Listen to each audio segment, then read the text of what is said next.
So The Last of Us HBO series on 4K. This is the Steelbook edition that I bought. So this is a very nice Steelbook. It has a kind of a matte finish. You can feel the roughness of it, which I'm not a giant fan of, but it's still a nice book. And the cover is from episode 1, when Joel and Tess are in the tunnel and they find this guy attached to the wall. And as you can see very nicely, it also extends around to the back. This is why I love steelbooks, because it's just artwork. There's a little bit of other things on there. Obviously, you've got the complete season 1 at the bottom. It says HBO Max, or HBO Original, I should say, up there. And like a lot of things from the UK, on the corners here, it did have those stickers, the rating board stickers, but they come off very easily, or at least they did for me.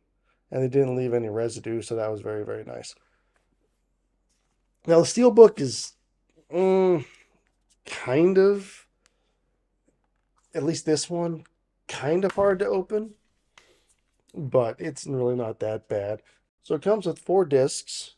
You've got 2 episodes on the first disc, 2 episodes on the second disc, because episodes 1 and 3 are pretty long.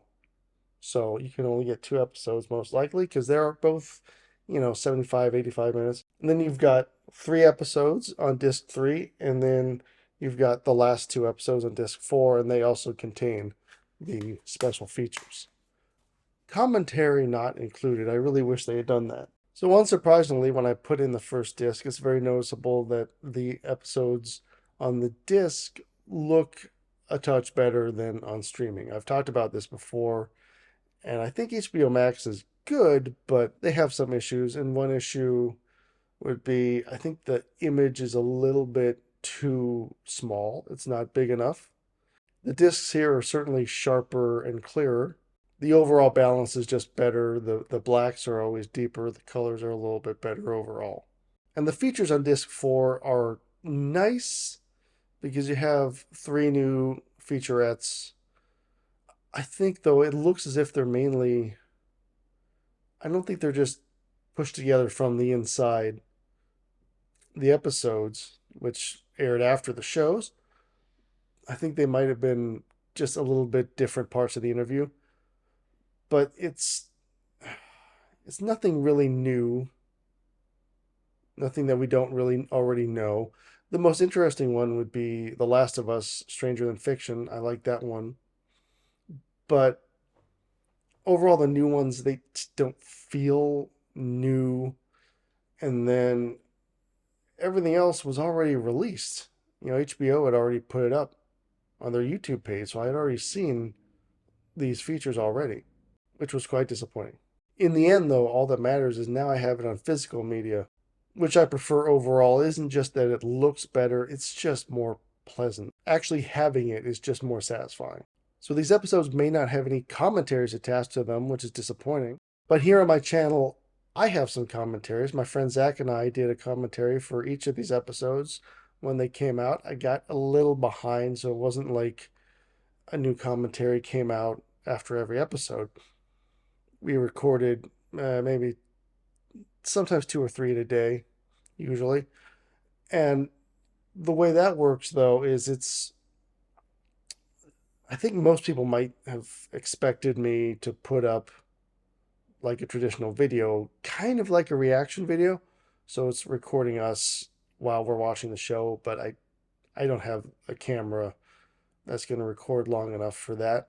I am working on that, though, and I would like to do it. So each commentary video, even though it's audio only, shows you pretty easily how to match it up with the show. Now, it's designed more for the streaming, obviously, because that's what we were watching. So it has it has a 10-second countdown at the beginning when you start the video.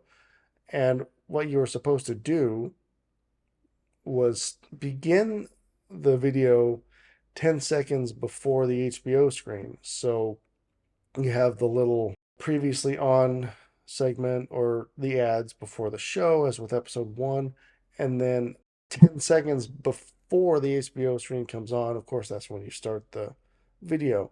Now, if you have the discs, I think because there's a little bit of delay when you press play on the episode. I think you should play on the episode, not press play all.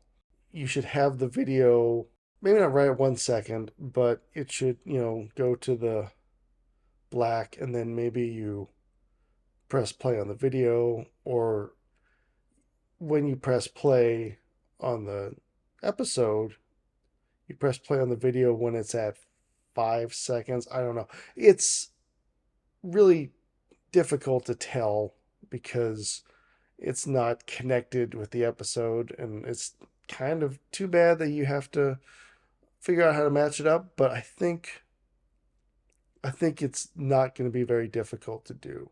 So I'd recommend everybody listen to those with the shows because I think they were very, very fun. We enjoyed doing them. And they aren't too spoilery for anyone who hasn't played the games. I kind of get there with when we a little farther along, as we get farther along, and especially our little recap video, which is at the end of episode 9 commentary. I have a little recap video there. I don't have it posted up as its own video. It's at the end of that commentary video. And so that shouldn't be too hard because you just sort of, skip ahead to like 43, 44 minutes, whatever it is. I'm not 100%. But of course, where the commentary video ends, and then we come onto the screen. Unfortunately, it's a little bit out of focus, but the audio is really good, so I think you could probably handle it. So that's why here in this video, I'm not really going to talk too much about the episodes, or at all, really, about the episodes, because I have all that there. We kind of go through each episode, but also differences between the game and the show, which I still think is very good. I think the show is very good. There's some little issues that, some people would call them nitpicks, but I think that, making those decisions to keep it in the show would have been they would have been a good cinematic choice. So I still really enjoy the show, obviously, because I bought this, mainly because of the artwork. The artwork always plays a big role for me. I impulse buy things a lot just because of the artwork. Okay, so that's The Last of Us Season 1, 4K Steelbook. I am excited for Season 2 and 3 because I'm sure the second game will be 2 seasons, minimum 2 seasons, hopefully maximum, because I don't think you need a third, but maybe with the way they rush through this, they might need a third one. I am not 100%. So I would definitely recommend getting the Steelbook version of this. The slipcover would be good too, because I do enjoy that artwork, but I'm just a big fan of Steelbooks as well. All right, so that's that, and thank you for watching.